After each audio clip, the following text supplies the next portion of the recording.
welcome to Lessons with Lori. I'm Lori Van Linton, the founding artistic director of VOCE Studios here in Augusta, Georgia. And today my goal is to bring a little vocal health and voice training to your day. This is a multi-part series called Singing Better Fast.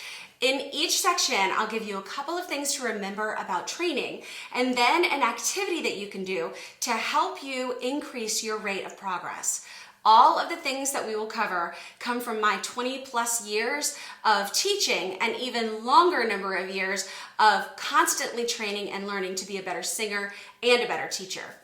It's important to remember that fast will be relative.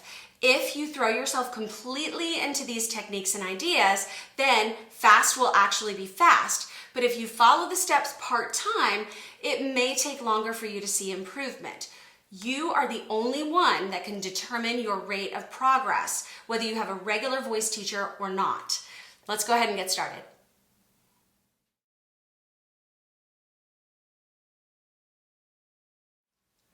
The first important tip that I'm going to give you is that performance preparation and training are not the same thing. In the world of music, including opera, musical theater, or contemporary commercial, you will need to train to get better at your craft, whether it's singing, acting, or dancing, so that you can be strong enough to be cast or get a gig or land a specific solo. Then, once you land that role, you'll also work on performance practice for that specific performance. One doesn't replace the other.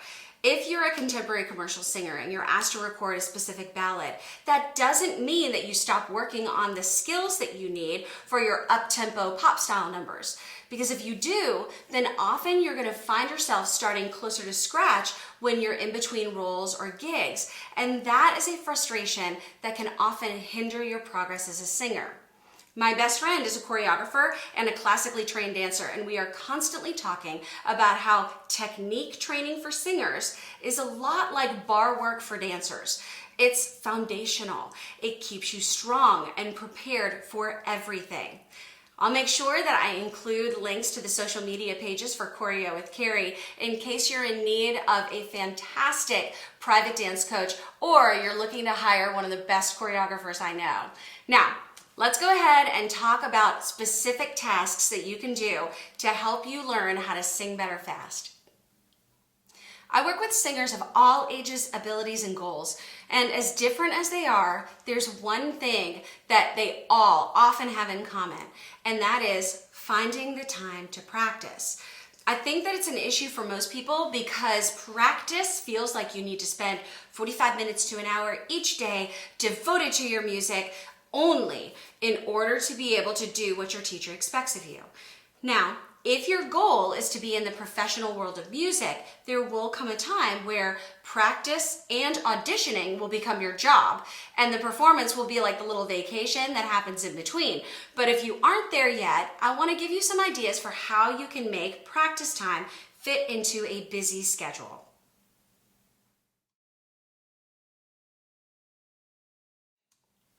Step 1, always stretch and warm up vocally at the beginning of your day. Warm-ups can be done while you're getting ready in the morning, and simple little vocal exercises can be done to keep you stretched and prepared throughout your day. This way, you'll be ready if a little bit of time pops up that will allow you to focus some of that energy on your practice.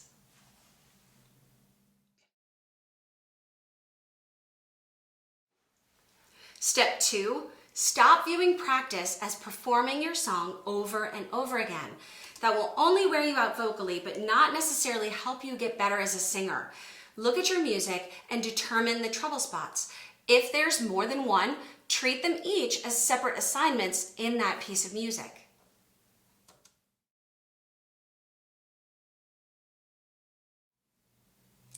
Step 3, determine a targeted approach as to how you're going to work on a specific task. For example, a local theater company here just held auditions for Newsies. So I had a bunch of ladies wanting vocal coaching on the song Watch What Happens.